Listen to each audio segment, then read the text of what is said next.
already having to deal with student loan debt and those who are about to start college in the fall. We are joined this afternoon by Iscil of the National Consumers League. Eden, great to have you with us.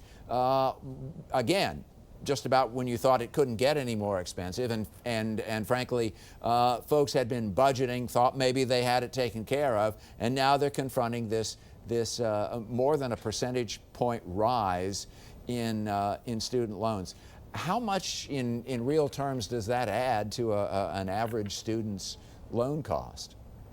Well, the good news is that the vast majority of existing borrowers will not be affected by this rate increase. And that's because the federal government only issues fixed rate student loans, meaning that the interest rate that the borrower agreed to when they took out the loan is the interest rate will remain at. But for new borrowers who are looking to take out loans for the upcoming school year, just 1 percentage point can add thousands of dollars over the life of a loan. If we're talking $20,000, $30,000 over 20 or 30 years, that's definitely a considerable impact in consumers' finances. Eden, there are a lot of people who think that this is a huge drag on the American economy, that more and more students are coming out of school with training, with better educations than their parents likely had, but also this incredible debt that is going to take years, maybe even decades to pay off. And now, apparently for a considerable number of them, that those totals are going to be even higher. This is a real problem that maybe doesn't get enough attention in our economy. Yeah, that's absolutely right. The latest numbers I've seen have said $1.9 trillion owed in outstanding student debt across the United States. Some more than 40 million Americans owe student debt, and we know that this debt disproportionately affects women and Black borrowers. It's really a problem that if the federal government fails to address now, it'll only keep getting worse as time goes on. There are a number of ways to refinance that debt.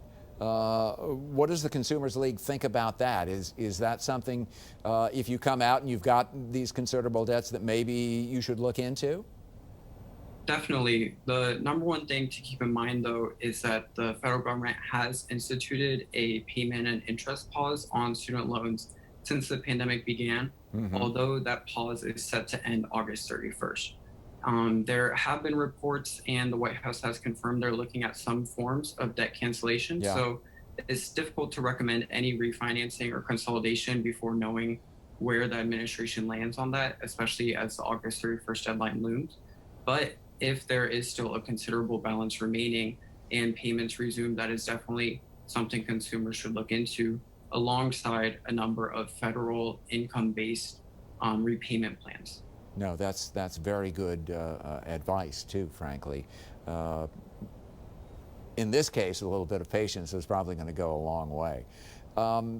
For those new students and their families going in right now, what's the best advice for looking at these student loans down the road? To know that it's going to be there, you're going to have to deal with it, and you just have to budget for it. But sometimes that can be hard when you get out of school and you're starting to work in a job that you may want and love, but just isn't making as much money as you'd like to. Yeah, that's a real concern facing many people. The best thing that borrowers can do is make sure that they're getting the lowest interest rate they can when they borrow, which definitely can be difficult if there are limited options, but often federal loans will be lower rates compared to private loans. And then also when paying them off, ensuring that you're tackling the ones with the highest interest rates first. And as I said, there are a number of income-based repayment plans. There are also public service forgiveness options that the federal government has, although that requires a considerable amount of time of repayment, close to 10 years. But there are a number of different options to help reduce the burden, although none of them are a Hail Mary or magic bullet. The operative word there, though, is options, and it's always worth, I think, investigating those. Eden Iscil of the National Consumers League, thanks so much for your time this afternoon. Very valuable information. Thank you. We'll step away. Get an update for you on the weekend.